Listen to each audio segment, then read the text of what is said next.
Hi everybody, welcome to Ludlow Virtual Food Festival. My name is Marcus Bean and I'm here at Redford Farm Barns in Shropshire. As you know, this year unfortunately we can't hold our normal food festival in the castle grounds in Ludlow, so this year we wanted to bring a virtual event to be able to help us, enable us to raise funds. We need to raise £40,000 by December to allow us to come into next year and have enough funds to be able to set up and run next year's festivals.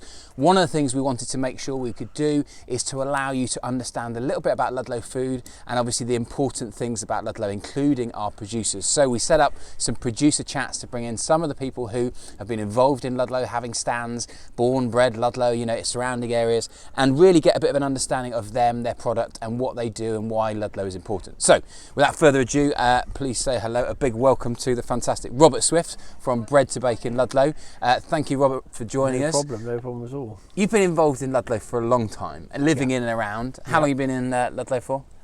We've been in and around the area for 40 years now. Wow.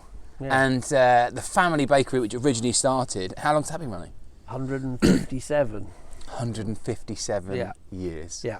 Wow. So, and is it right now you've taken on your son as well? He's now baking as well? We've got both of them in there now, yeah. So one's 21, one's 17. So during all that's been going on, he has no college and he had nothing to do, so the younger one's been in as well. So yeah, he's had a steep learning curve. So proper family business from start to finish. Excellent. In terms of, we've got some obviously amazing breads you brought here today, pastries, breads, all sorts of stuff. Obviously one of the things that of course is key when you are at Ludlow Food Festival, you've got to stand there, you're meeting people, talking to people, socialising. I mean, have you had things like collaborations that have started and stemmed from being at Ludlow Food Festival?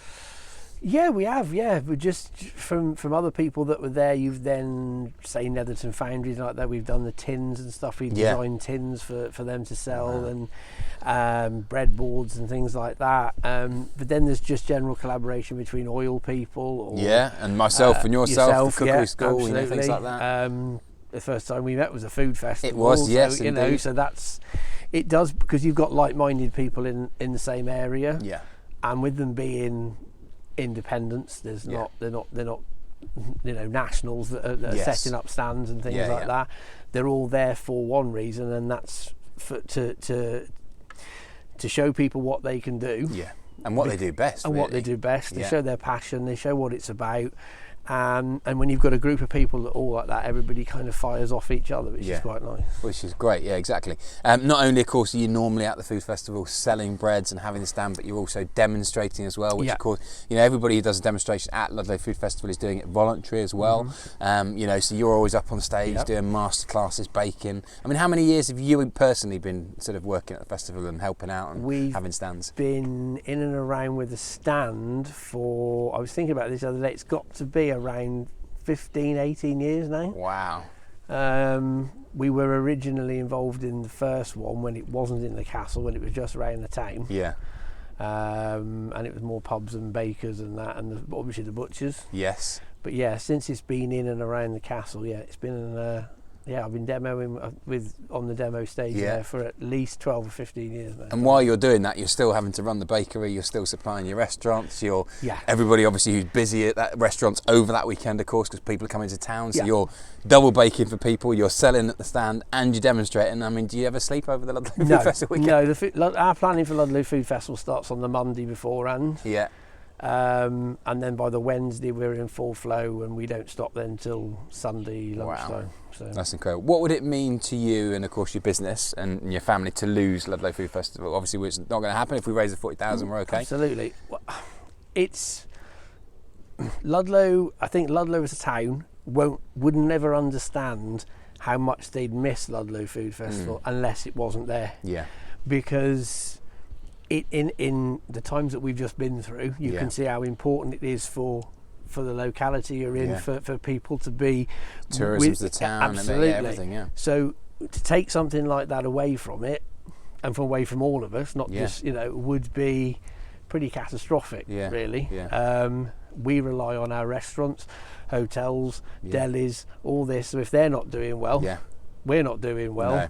And and so it has a knock-on effect. So without it, a lot of Ludlow's identity would disappear, because it's sort of stemmed from it being local people and local producers, and that's what's grown it to continue that way. Yeah. So if you what lose would have been it, 26 years, yeah. Absolutely. And so and there are a lot of producers around that don't have a shop, don't have a shop on the high street.